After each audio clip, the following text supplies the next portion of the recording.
Chers amis téléspectateurs, bonjour à tous. Je suis Bassam Ayati et voici le professeur Wang. La dernière fois, nous avons appris des mouvements difficiles, mais je me suis beaucoup entraîné. Je les maîtrise bien. Professeur, aujourd'hui nous allons apprendre de nouveaux mouvements? Oui. Alors, commençons. Mais d'abord, revoyons les mouvements de la leçon précédente.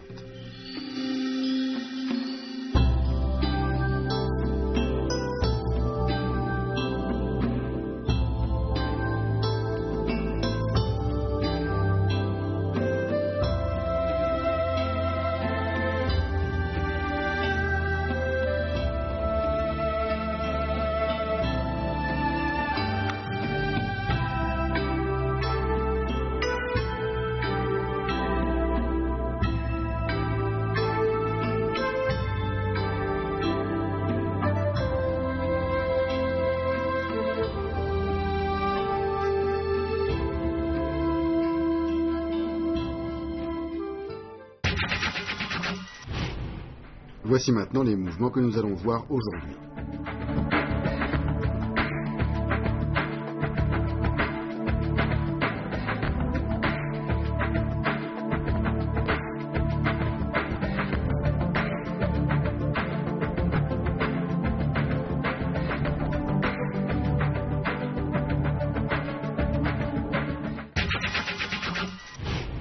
Chers amis, continuons notre entraînement avec Professeur Wang. Nous allons maintenant voir pousser du nunchaku en position arc et flèche. On reprend la position frappe vers le bas en spirale.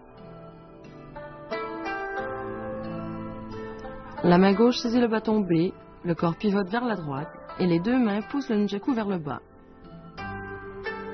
Refaites-le avec moi et faites bien attention au mouvement des mains.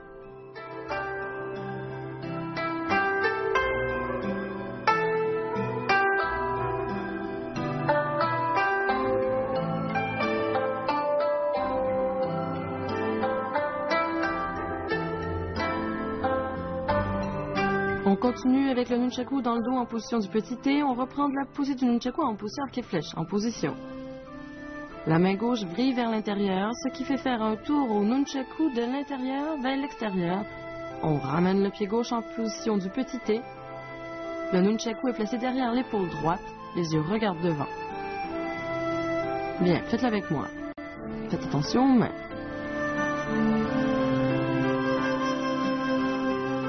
Regardez-moi faire.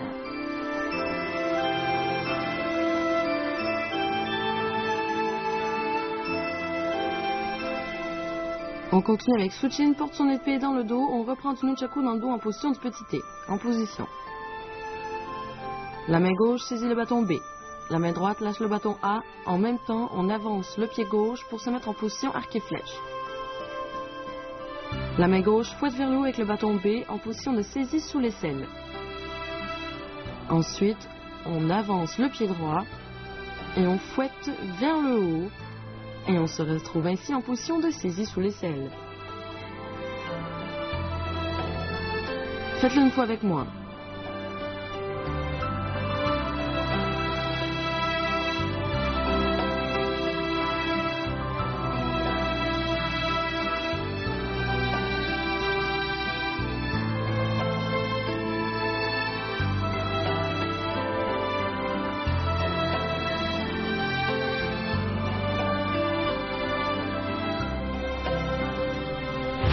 Pour la poussée du nunchaku en position arc et flèche, la main gauche saisit le bâton, on se met en position arc et flèche et on pousse des deux mains vers le bas en biais.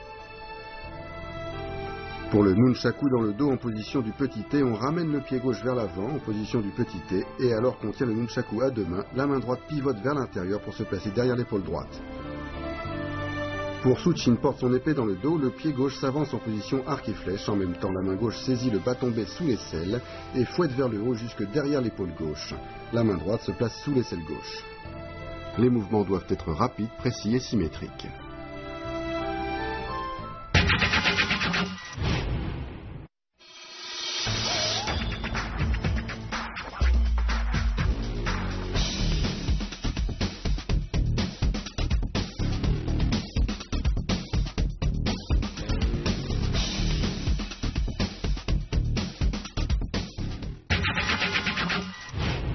On continue avec la frappe vers le bas en reculant. On reprend de soutien, porte son épée dans le dos.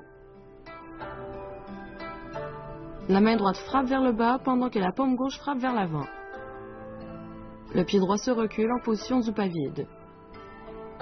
La main droite soulève le bâton vers l'avant et saisit les deux bâtons. Bien, faites-le avec moi. Veillez à ce que vos mouvements soient synchronisés et précis.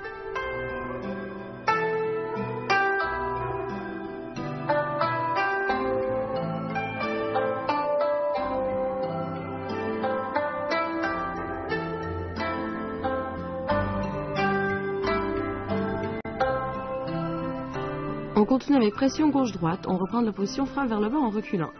En position. Le pied gauche est ramené vers l'avant. La main droite va frapper obliquement vers le bas en saisie double vers la gauche. On avance le pied gauche et on frappe. Ensuite, on ramène le pied droit, puis on l'avance et on frappe obliquement en bas à droite tout en frappant de la paume gauche devant soi.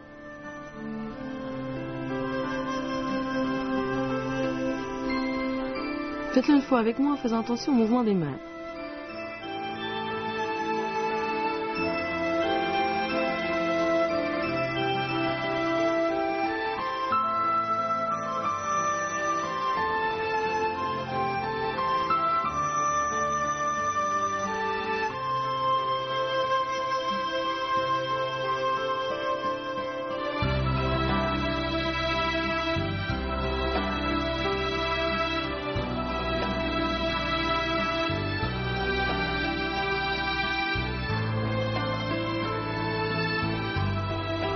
Revoyons tous les mouvements appris aujourd'hui.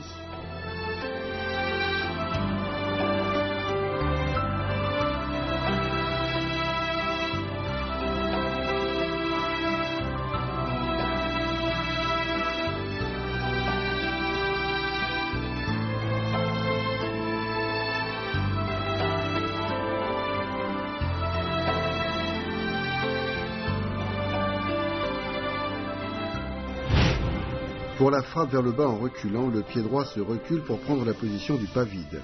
Au moment où le corps recule, le bras droit frappe vers le bas avec force et vitesse. Pour pression gauche-droite, la main droite récupère le bas tombé en double saisie droite. Ensuite, en position arc et flèche, on vient frapper à gauche puis à droite. La force vient des hanches et est amenée jusqu'à la base des bâtons, le point d'impact. Nous allons maintenant poser quelques questions au professeur.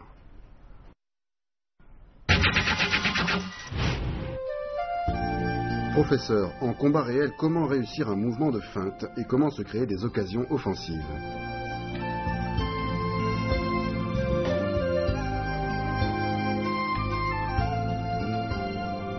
Une feinte est faite pour troubler l'adversaire afin de le faire réagir à tes mouvements de main, de pied, de corps et d'yeux ou qu'il commette une erreur. Les feintes doivent être manifestes, précises, rapides, changeantes et qu'elles créent une ouverture. Ensuite, en fonction du contexte et des réactions adverses, il faut savoir s'adapter immédiatement.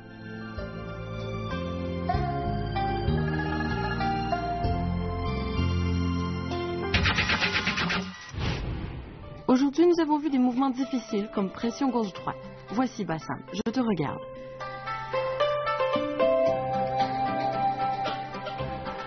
D'accord, pas mal. Ce mouvement est fait pour frapper un adversaire à courte distance. Ce sont donc les hanches qui communiquent la force au bras et jusqu'à la base du bâton. Regarde-moi faire.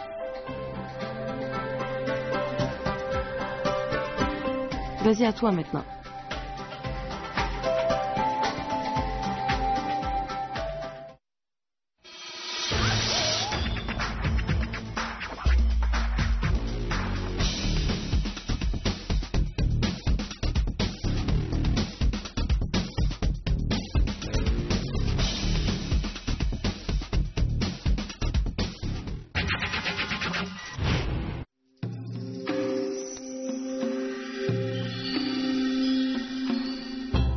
Revoyons maintenant les mouvements que nous avons appris aujourd'hui. Pousser du nunchaku en position arc et flèche.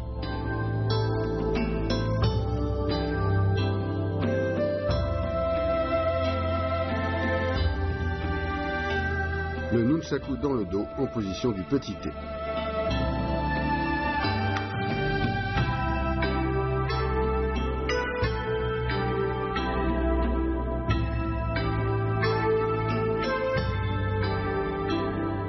Shuchin porte son épée dans le dos.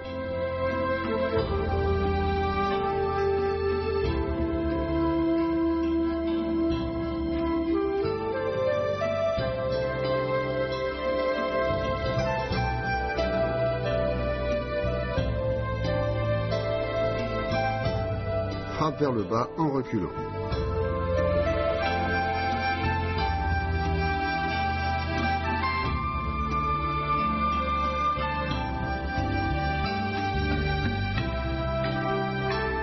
Pression gauche-droite.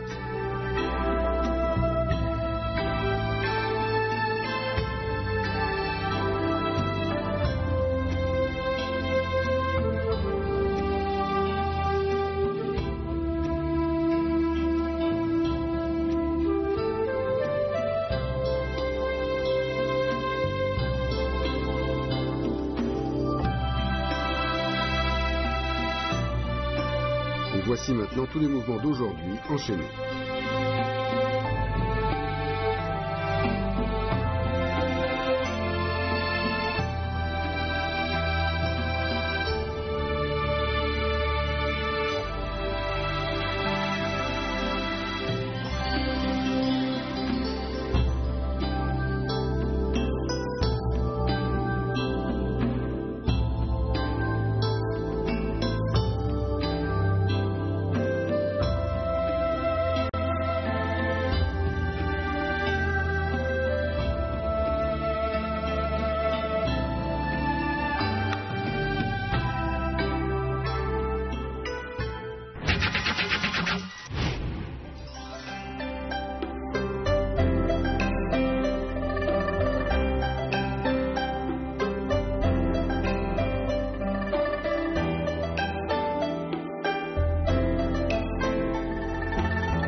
Je vais maintenant vous montrer comment faire une feinte en combat réel.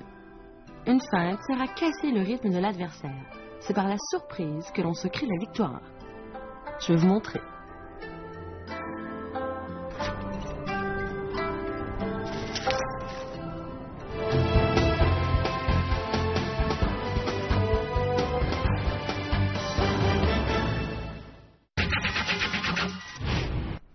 Chers téléspectateurs, vous avez bien appris toutes les techniques d'aujourd'hui. J'espère que vous allez vous entraîner sérieusement. Professeur, la prochaine fois, nous continuerons l'entraînement ? Oui. Je suis impatient d'y être. Chers amis, il est temps de nous quitter. Rendez-vous la prochaine fois. Au revoir.